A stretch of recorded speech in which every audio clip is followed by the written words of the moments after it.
Tu t'es déjà demandé s'il y avait une recette secrète pour gagner tes combats. Dans cette vidéo, je vais t'expliquer un secret de samouraï pour vaincre tes adversaires.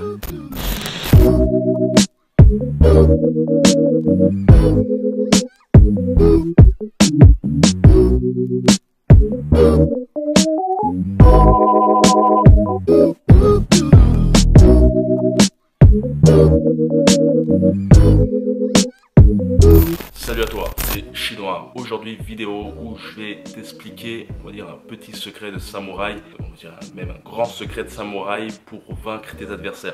Un secret entre parenthèses, on va dire que c'est plutôt une compréhension de la physionomie d'un combat. Je pense que c'est une chose assez innée pour les boxeurs expérimentés. Néanmoins, c'est une chose assez intéressante à comprendre plus consciemment. Tu as certainement peut-être compris cela peut-être inconsciemment, mais il est parfois intéressant de comprendre les choses plus consciemment. Cela permet d'avoir un point de vue plus profond de sa technique de boxe, et parfois cela permet d'innover un peu plus dans sa technique. Et en fait, ce secret vient d'un livre qui s'appelle Le Traité des 5 roues de Miyamoto Musashi, un livre qui en fait est tourné sur la vie d'un samouraï. Qui est Miyamoto Musashi? Miyamoto Musashi est un célèbre samouraï, j'ai du mal à dire ce nom. Il est très connu au Japon, il est très légendaire, c'est certainement même le samouraï le plus légendaire au Japon. Pour te dire, il a dédié sa vie au combat, comme je pense la majorité des samouraïs. Chose intéressante, c'est qu'il a pu effectuer plus d'une soixantaine de combats à mort, de 13 ans à 59 ans. Il est mort à 61 ans en juin 1684. La chose intéressante lors de ces combats, c'est qu'en fait il effectuait la majeure partie de ses combats avec des bokken. Les bokken, c'est des sabres en bois. Cela est très intriguant car il effectuait des combats face à des adversaires qui eux avaient des sabres en acier. La chose aussi très qui tourne toujours dans sa légende, c'est qu'il y a une statue qui est érigée dans une des îles au Japon, où on peut le voir faire face à l'un de ses plus célèbres rivales qui s'appelle Sasaki Korijiro. On peut le voir en fait les deux se faire face, et en fait on voit Musashi avec une pagaie en bois. Ce combat, il est dit, en tout cas les légendes sont dites autour de ce combat, que ces deux combattants étaient des grands rivales.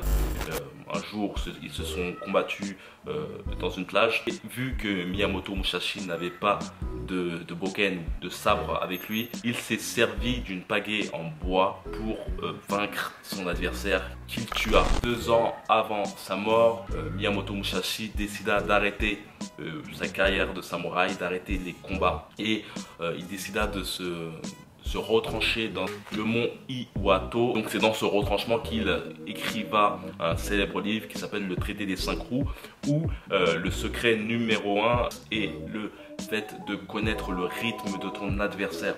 Vraiment une chose importante à implémenter dans ta boxe, c'est de comprendre le rythme de ton adversaire, savoir le contenir, savoir aussi le surpasser en termes de cadence. D'ailleurs, c'est l'une des choses que j'ai mis dans un module en particulier, dans une formation qui aura bientôt lieu dans la boutique Rikans, qui est une formation dédiée sur le travail sur le sac de frappe. Et en fait dans cette formation je mets bien en avant en fait le travail à faire sur tes appuis, qui peut te permettre de bouger ton buste comme un métronome. D'ailleurs l'esquive du métronome, je t'en avais parlé dans une vidéo où je te parlais de comment aborder la technique Picoboo de Mike Tyson. Tu peux regarder via une fiche qui va apparaître. Et cette fameuse esquive du métronome est beaucoup utilisée par Mike Tyson, qui l'utilisait beaucoup pour casser la distance. Le but était de se coller au rythme du jab de son adversaire et de esquiver à chaque fois les coups de son adversaire pour rentrer dans la garde et ensuite contre-attaquer rapidement. Il y a une chose intéressante à savoir, c'est de gérer, on va dire, le rythme de ton adversaire en le comprenant pour bien esquiver des coups. Ça veut dire à chaque fois que ton adversaire envoie des coups, ça te permet de l'esquiver à tout va. Il y a un boxeur que je te parle à maintes et maintes fois, c'est Emmanuel Augustus, qui lui avait vraiment compris le système du rythme, et en fait il se calait au rythme de son adversaire pour danser.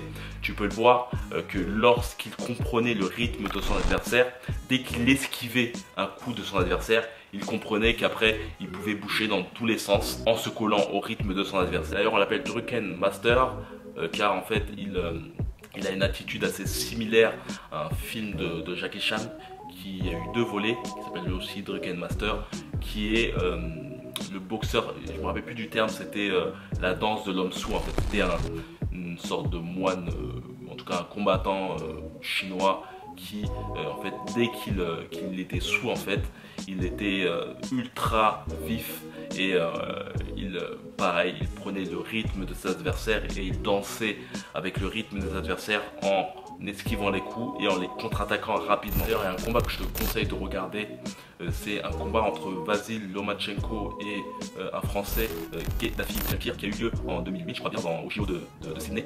Et lors de ce combat, on voit Kedafi Jalkir en fait imposer un rythme à Vasyl Lomachenko, l'absorbe en fait en esquivant à chaque fois son adversaire et aussi en bloquant la majeure partie des coups.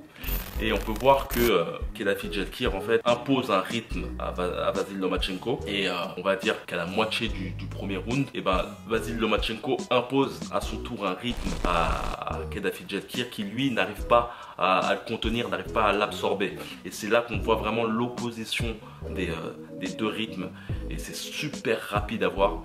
Je te conseille vraiment, c'est vraiment un combat qui m'avait durement choqué, combat que je te conseille de regarder. Je crois bien que Kedafi Jalkir perd au premier round. En gros, Vasyl Lomachenko a su contenir le rythme de son adversaire et a pu par la suite lui imposer son rythme et a donc gagné ce combat. Beaucoup de choses à dire à ce sujet-là, mais pour pas faire une vidéo longue, c'est vraiment les points essentiels.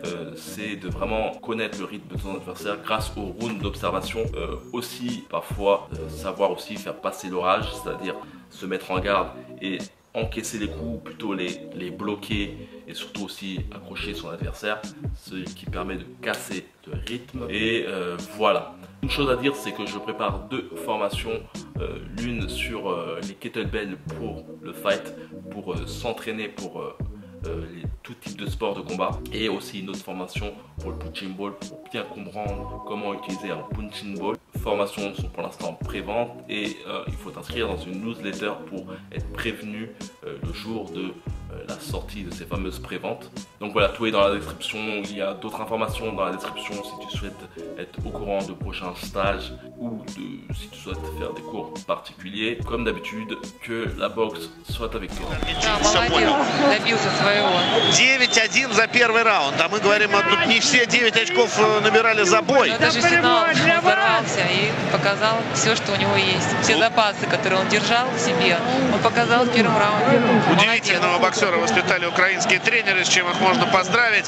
Стоя аплодирует Василию Ломаченко Виталий Кличко. Что может быть почетнее для 20-летнего?